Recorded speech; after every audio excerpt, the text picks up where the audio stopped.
Hi అండి. మీకు ఈ వీడియో నచ్చినట్లయితే వీడియోని లైక్ చేసి ఛానల్‌ని సబ్స్క్రైబ్ చేయండి. ఇంతకీ అంజు ఎక్కడక్కా అని బాగి అడగటంతో, అదేంటి బాగి నీ దగ్గరే ఉండాలి కదా అని అనామిక అంటుంది. లేదక్కా మీ దగ్గరే ఉంది, నా దగ్గరికి రాలేదు అని బాగి అంటే, అయ్యో మేమక్కడ ఆడుకుంటుంటే నీ దగ్గరికే వచ్చిందనుకున్నానే. అయ్యో అంజు ఏమైపోయింది అని అనామిక టెన్షన్ పడుతూ ఉంటే, అంజు అంజు అని ఇక అందరూ అరుస్తూ ఉంటారు. పిల్లలు మీరు రాతోడి దగ్గర ఉండండి.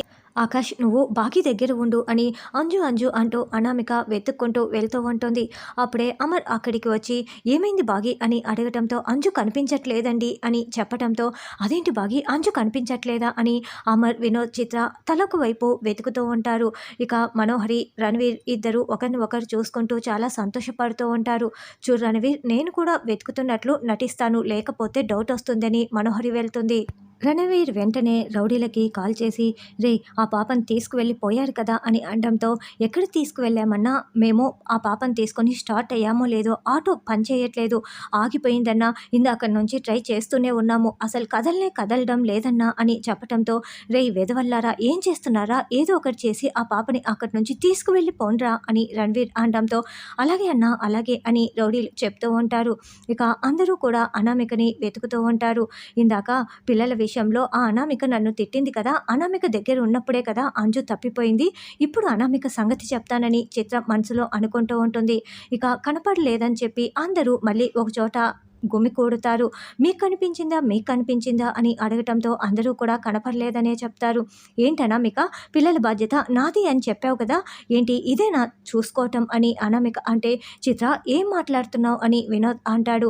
అసలు పిల్లల్ని చూసుకోవటం చేత కానప్పుడు ఉద్యోగం ఎందుకు, జీతం తీసుకోవటం ఎందుకు అని చిత్ర అంటుంది.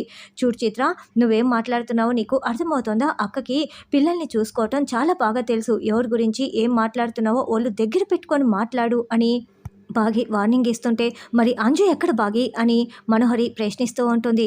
అంజుకి ఏమైనా అయితే అని మనోహరి అనగానే, స్టాప్ ఇట్ అంటూ అమర్ అరుస్తూ ఉంటాడు. అసలు అంజు కనిపించట్లేదని అందరూ వెతకకుండా గొడవ పడుతున్నారా, ముందు అందరూ తలకు వైపు వెతకందని అమర్ చెప్పడంతో మళ్ళీ అందరూ వెతుకుతూ ఉంటారు. రణవీర్ తలపై కొట్టిన ఆ ఇద్దరు వ్యక్తులు ఒకచోట స్పృహ కోల్పోయి ఇంకా అలాగే కింద పడిపోయి ఉంటారు. వాళ్ళని చూసిన వినోద్ అన్నయ్య అన్నయ్య అని పిలవటంతో, హలో బ్రదర్, ఏంటి మీరెందుకు ఇలా ఇక్కడ పడిపోయి ఉన్నారు అని ఒక అతన్ని లేపి అమర్ ప్రశ్నిస్తూ ఉంటాడు. అప్పుడే బాగి కూడా అక్కడికి వస్తుంది. సార్, ఎవరో మమ్మల్ని తలపై కొట్టి మా బట్టల్ని తీసుకువెళ్ళిపోయారు సార్ అని అతను చెప్తాడు. వీళ్ళు క్లీనింగ్ సెక్షన్ వాళ్ళు కదా, అంటే క్లీనింగ్ సెక్షన్ వాళ్ళ రూపంలో అంజుని కిడ్నాప్ చేసి తీసుకువెళ్లారనమాట అని అమర్కి అర్థమైపోయి పరుగులు పెడుతూ ఉంటాడు. ఇంకా ఆటో స్టార్ట్ అవ్వకపోవటంతో ఆ రౌడీలు ఆటోని స్టార్ట్ చేయడానికి తెగ తిప్పలు పడుతూ ఉంటారు. సరిగ్గా అమర్ అక్కడికి వచ్చి రేయ్ అంటూ వాళ్ళని కొడుతూ ఉంటే బాగి కూడా అక్కడికి వస్తుంది. బాగి ఒకరిని, అమర్ ఇంకొకరిని కుమ్మేస్తూ ఉంటారు.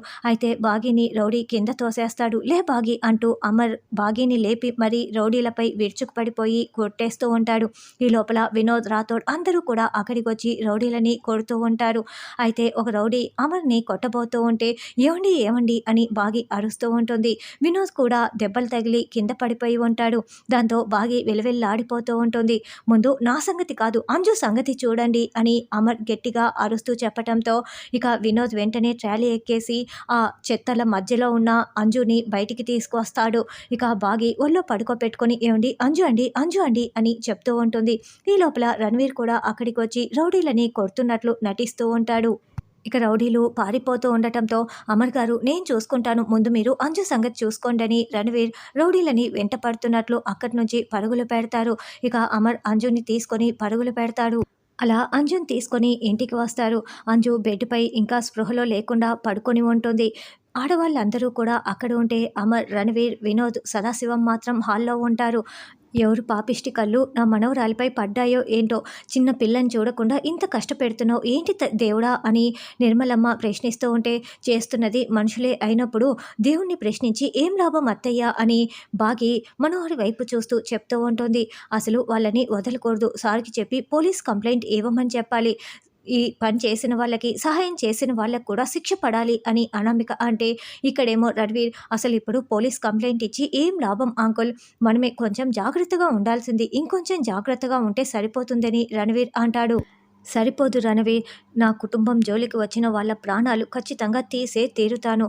అంజు జోలికి వచ్చి చాలా పెద్ద తప్పు చేశారు, ఈ పని చేసిన వాళ్ళకి, ఈ సహాయం చేసిన వాళ్ళని నేను అస్సలు వదిలిపెట్టను. కనిపెట్టే తీరుతాను అని అమర్ రణ్వీర్‌కి వార్నింగ్ ఇస్తున్నట్లుగా చెప్తూ ఉంటాడు. బాధపడకండి అత్తయ్య. అంజు పాప జోలికి వచ్చి వాళ్ళు చాలా పెద్ద తప్పు చేశారు. ఈసారి ఆయన ఖచ్చితంగా పట్టుకొని వాళ్ళ ప్రాణాలు తీస్తారు. చూస్తూ ఉండండి అని బాగి మనోహరి వైపు చూస్తూ చెప్తూ ఉంటుంది. వాళ్ళు ఎవరు ఏంటన్నది తెలియకుండా ఎలా పట్టుకుంటావు అమర్ అని సదాశివం అనడంతో, చీకట్లో ఉండి నాతో ఆట ఆడుకుంటున్నారు కదా, ఈసారి నేను ఆట మొదలు పెడతాను, పట్టుకొనే తీరుతాను అని అమర్ ఛాలెంజ్ చేస్తాడు. తర్వాత అనామిక కిచెన్లో పాలని గ్లాస్లో పోస్తూ ఉంటే అనామికకి అంతా బ్లర్గా కనిపిస్తూ చూపు మందగిస్తూ ఉంటుంది. పాలన్నీ కింద పోస్తూ ఉంటుంది. అప్పుడే నిర్మలమ్మ అక్కడికి వచ్చి, ఏంటమ్మా అనామిక పాలన్నీ కింద పోస్తున్నావు, సరే పాలు నేను ఇస్తానులే నువ్వు వెళ్ళు అని చెప్పటంతో అనామిక కళ్ళు నలుపుకుంటూ ఇక ఏంటి సరిగ్గా కనిపించట్లేదే అని బయటికి వస్తూ కింద పడబోతూ ఉంటుంది. అప్పుడే గుప్తా గారు పట్టుకుంటారు.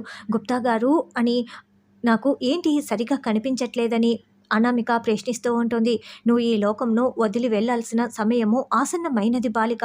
పౌర్ణమి వచ్చుచున్నది. ముందుగా చూపు మందగిస్తుంది, తర్వాత వినికిడి కోల్పోతావు, తర్వాత గాత్రం కూడా కోల్పోతావు అని గుప్తా గారు చెప్తుంటే మళ్ళీ అనామిక కళ్ళు నలుపుకొని కళ్ళద్దాలు పెట్టుకొని, ఇప్పుడు మీరు నాకు కనిపిస్తున్నారని చెప్పటంతో, నువ్వు ఈ బాలిక శరీరంలో ఉన్నావు కాబట్టి మళ్ళీ నీకు చూపు కనిపించుచున్నది, కానీ పౌర్ణమి దగ్గరికి వచ్చిన తర్వాత ఈ మూడును కూడా నువ్వు పూర్తిగా కోల్పోతావు. పౌర్ణమి రోజున నువ్వు ఈ బాలిక దేహము విడవనిచో ఈ బాలిక ప్రాణాలు కోల్పోవును. నువ్వే ఈ బాలిక ప్రాణాలు కాపాడితివి. ఇప్పుడు నువ్వు బయటికి రానిచో నువ్వే ఈ బాలిక ప్రాణాలు తీసిన దానివి అవుతావు అని గుప్తా గారు చెప్తారు. లేదు గుప్తా గారు, నేనలా జరగనివ్వను, ప్రాణం పోనివ్వను అని అనామిక అంటే, అయితే పౌర్ణమికి ముందే నీ పనులన్నీ పూర్తి చేసుకొని ఈ దేహంని విడువుము అని చెప్పి గుప్తా గారు వెళ్తారు. తర్వాత రోజు ఉదయాన్నే గార్డెన్లో అమర్ రణ్వీర్ ఇద్దరు మాట్లాడుకుంటూ ఉంటారు. అప్పుడే మనోహరి అక్కడికి వచ్చి, ఈ రణ్వీర్ ఏంటి ఇంకా ఇక్కడి నుంచి కదిలి వెళ్ళట్లేదు, నేను రణ్వీర్తో మాట్లాడాలి, ఒక పని చేస్తాను, నేను బయటికి వెళ్తాను, అప్పుడు రణ్వీర్కి నేను మాట్లాడాలన్న విషయం అర్థమైపోతుంది అని కారు దగ్గరికి వస్తుంది. అప్పుడే అమర్ మనోహరి ఇలా రా అని పిలుస్తూ ఉంటాడు.